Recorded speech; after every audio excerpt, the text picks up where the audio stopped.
কেউ গুলিবিদ্ধ হয়ে নিজের বাড়িতে পড়েছিলেন, কেউ বা হাঁটতে গিয়েছিলেন আর ফিরে আসেননি, কেউ বা কোথায় হারিয়ে গেছেন জানা যায়নি। এরকম 10 থেকে 12 জন মানুষ যুক্তরাষ্ট্রে হয় বেঘরে মারা গেছে, না হয় নিখোঁজ হয়ে গেছে। তারা সাধারণ কোনো মানুষ নয়, তারা অসাধারণ, তারা বিজ্ঞানী। কি বিজ্ঞানী? তারা পরমাণু শক্তি নিয়ে গবেষণা করে, অথবা ভিন গ্রহের যে বাসিন্দা রয়েছে সেসব বিষয় নিয়ে গবেষণা করে। অর্থাৎ যুক্তরাষ্ট্রের সর্বোচ্চ পর্যায়ের মেধাবী বিজ্ঞানী এরকম 10 থেকে 12 জন মানুষ গত 3 বছরে হয় বেঘরে মারা গেছে, না হয় একেবারে নিখোঁজ হয়ে গেছে, মিশে গেছে বাতাসে।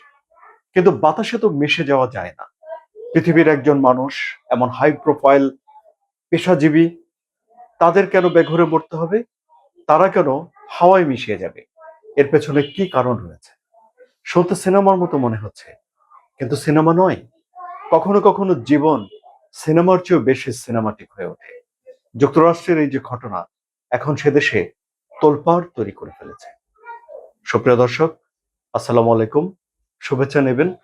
যুক্তরাষ্ট্রের মতো প্রযুক্তিতে উন্নত এমন একটা পরাশক্তির দেশেই এই যে 10 থেকে 12 জন বিজ্ঞানী, টপ প্রফেশনালস, মেধাবী মানুষ এই যে হারিয়ে যাওয়া, এই নানা রকম প্রশ্নের জন্ম দিয়েছে, এবং এতটাই জোরালো প্রশ্নের জন্ম দিয়েছে যে এখন মার্কিন সরকারকে, অর্থাৎ ডোনাল্ড ট্রাম্প সরকারকে নড়েচড়ে বসতে হয়েছে। এমনকি ডোনাল্ড ট্রাম্পকে সাংবাদিকরা এ বিষয়ে প্রশ্নও করেছে।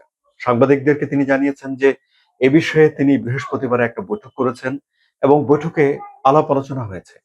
কিন্তু ডোনাল্ড ট্রাম্প স্পষ্ট করে তাদের ভাগ্যে কি ঘটেছে, কেন এরকমটা ঘটলো, সে বিষয়ে কিছু বলতে পারেননি।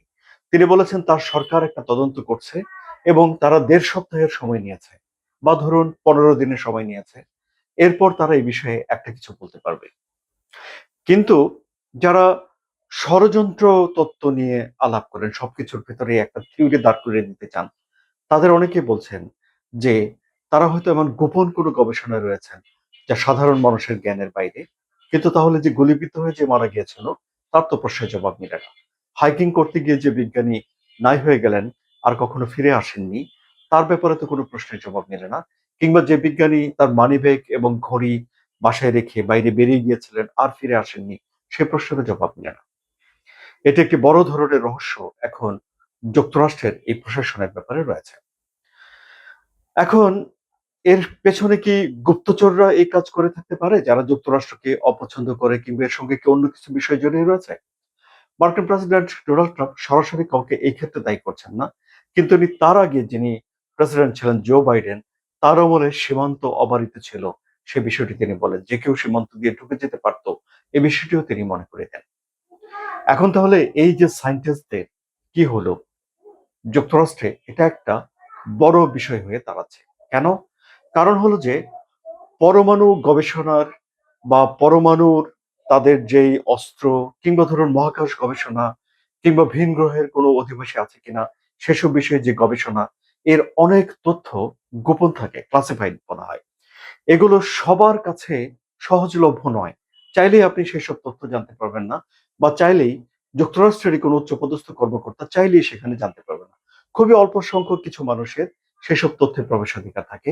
যে বিজ্ঞানীরা হারিয়ে গেছেন বা মারা গেছেন বা নিখোঁজ হয়ে গেছেন, এমন অনেক বিজ্ঞানীর সেসব তথ্যে প্রবেশাধিকার ছিল। ফলে এই যে গুরুত্বপূর্ণ রাষ্ট্রীয় তথ্য যারা জেনে গিয়েছিল, তাদের কপালে কি হয়েছে, এর পেছনে কি কাজ করেছে, সেটাই একটা বড় রহস্য হয়ে সেখানে দেখা দিয়েছে। এখন যেহেতু যুক্তরাষ্ট্র বলেছে যে তারা 2 সপ্তাহ বা 1.5 সপ্তাহ পরে এ বিষয়ে একটা কিছু বলবে, তাদের তদন্ত চলছে। এর আগে যা কিছুই জানা যাবে সেগুলো সত্যি গল্প থাকবে, অনুমান থাকবে, কিন্তু সত্যিকারে কি ঘটেছিল সে বিজ্ঞানীদের জীবনে, সেটি জানার জন্য এখন অপেক্ষাই করতে হবে। আলোচনা কেমন লাগলো? যদি ভালো লাগে তাহলে সাবস্ক্রাইব করে চ্যানেলের সঙ্গে থাকুন। ধন্যবাদ সবাইকে।